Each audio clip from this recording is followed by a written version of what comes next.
Most people view retirement with a sense of dread, hoping for luck or government help to save them.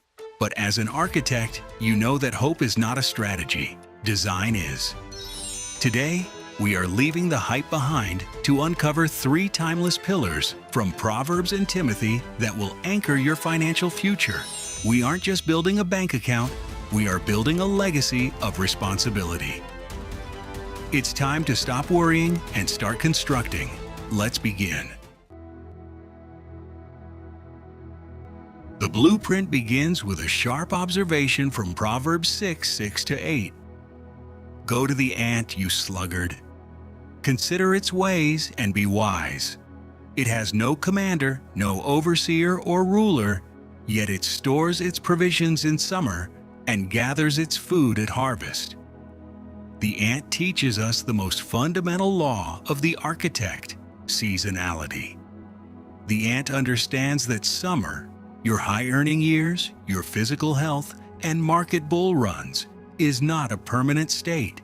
It is a preparation window. The winter of retirement is a mathematical certainty. Notice that the ant doesn't need a boss or a commander to force it to save. It possesses internalized discipline. It works while the sun is shining so it can survive when the frost hits. Most people spend their summer as if it will never end, only to find themselves defenseless when the winter of old age arrives. How do you build like the ant in 2026? You stop relying on willpower and start relying on architectural systems. Willpower is a shifting sand. Systems are a solid foundation. You must implement a pay-yourself-first automation. The ant doesn't decide to save every morning. It is programmed to do so. In modern finance, we call this dollar cost averaging, DCA. The blueprint. Set up an automatic transfer that moves a fixed percentage of your income into your retirement portfolio the second your paycheck hits, before you see it and before you can spend it. By buying consistently through the summer and even through rainy days, you are accumulating assets at an average price that favors you over the long term. But you are letting time and compound interest do the heavy lifting while you focus on your craft. Building this kind of discipline is what separates the prey from the architect. While others are waiting for a government miracle or a lottery win, we are building our own security brick by brick. If you want to master the systems that turn small, consistent actions into massive financial fortresses, hit the subscribe button. We don't chase get-rich-quick schemes here. We build legacies that last. Framing your portfolio through Proverbs 6:6-8 means you recognize that your current energy is a depleting asset. You aren't just saving money. You are storing energy for a future version of yourself. When you automate your investments, you are being wise like the ant, removing the human error of emotion and greed from your retirement plan. You are ensuring that your winter is a season of peace, not a season of panic. Now, having the self-discipline of an ant is the how of building your portfolio. But discipline alone can run dry if you don't have a powerful enough reason to keep going. Why does this matter beyond your own comfort? In the next section, we're going to look at a verse that raises the stakes from personal finance to moral duty. We're going to look at 1 Timothy 5:8 and see why your retirement plan is actually your greatest act of love for your family. This blueprint pulls no punches. 1 Timothy 5:8 states, "Anyone who does not provide for their relatives, and especially for their own household, has denied the faith and is worse than an unbeliever."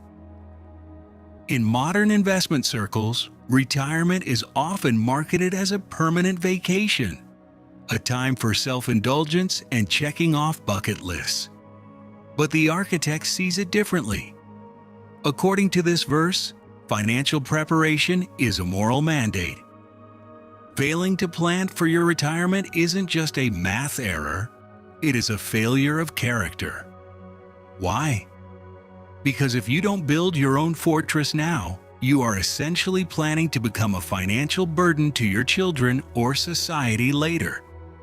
To provide doesn't just mean paying today's bills, it means securing the family's future so that the next generation isn't held back by your lack of foresight.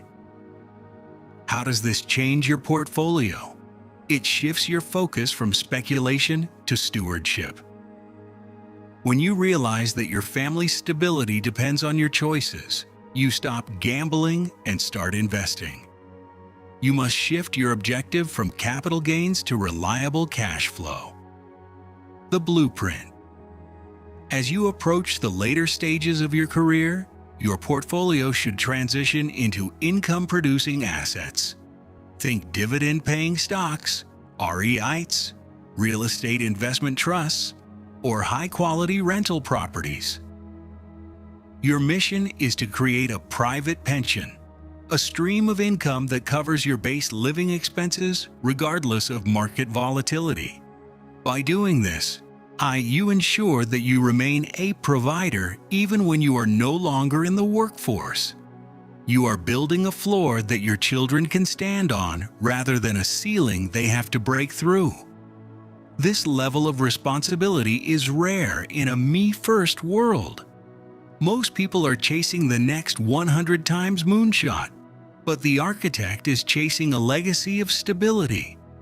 Why is this vital for your long-term success? Because purpose-driven money is stickier than greed-driven money.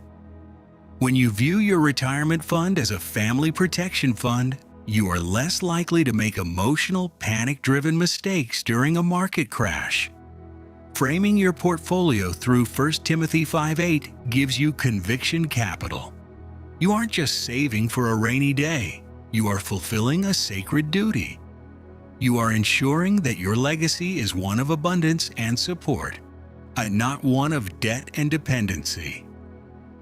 You've got the discipline of the ant, and you've got the heart of a provider. Your why is crystal clear, but even the best designed fortress can be looted from the inside. There is a silent killer that destroys more retirement plans than any market crash ever has, and it's sitting right in your wallet. In the final section, we're going to look at Proverbs 21:20 to see how the wise protect their treasure from the one person most likely to spend it, themselves. The final piece of our retirement blueprint is found in Proverbs 21:20. The wise store up choice food and olive oil, but fools gulp theirs down.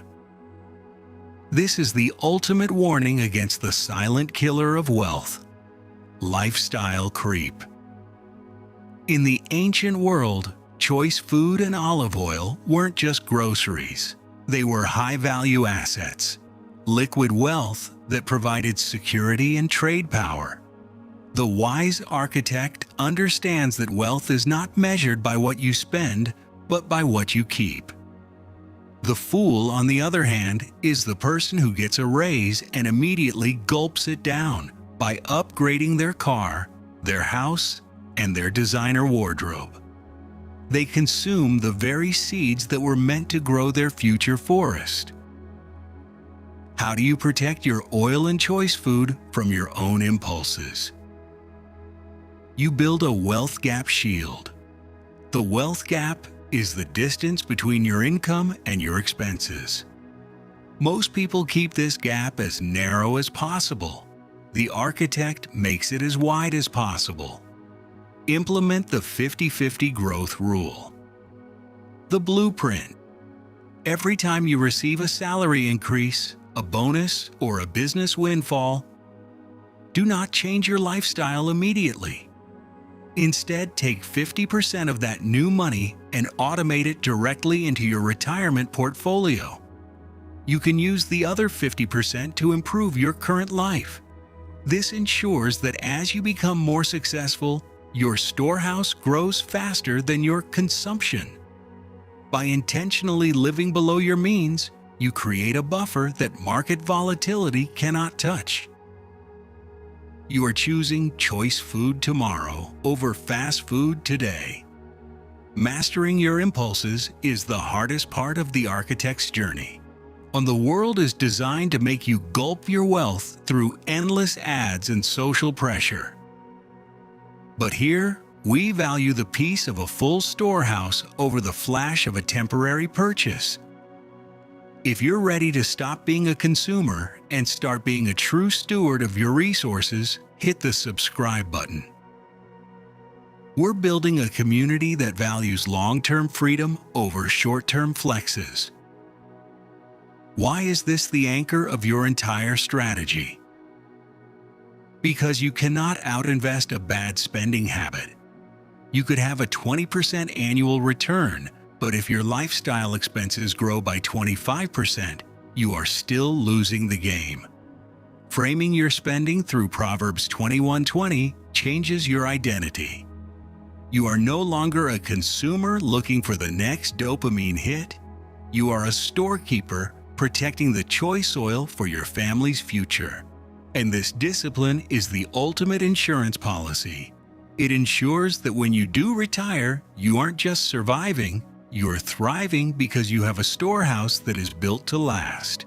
Retirement isn't an age. It's a financial state where your assets work harder than you do. By following these ancient strategies, you aren't just saving for the end of your life. You are building the beginning of your legacy. Start your 50/50 growth audit today. Look at your storehouse and decide what needs to be saved and what needs to be stopped. Thank you for building with me. Keep building.